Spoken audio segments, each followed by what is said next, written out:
Perplexity AI is now available as a Windows app.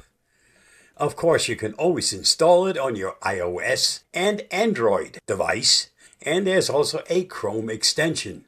But the Windows app is brand new. Just go to perplexity.ai/platforms.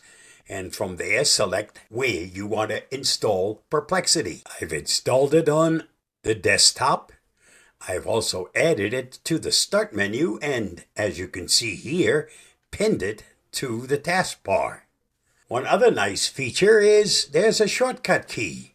If you simply use the Control key and the I guess for information, Control and I, and you see the search bar open up.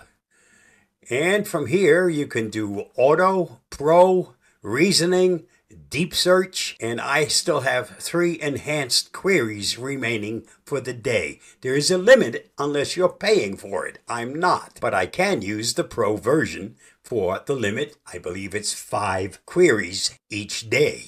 Let's put it back to auto, and you can do your search by simply typing, or the easy way, dictation's available, but not if you're already using your mic, which I am because I'm creating a video. So ask it anything. What's the weather in Los Lunas, New Mexico for the next 7 days?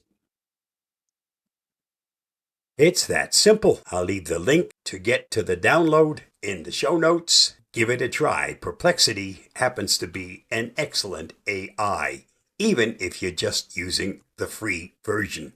And remember, even in the free, you do have some access to the paid features, at least a couple of them each day. Stay safe, stay secure. I hope that helps. Give Perplexity's new Windows desktop app a try.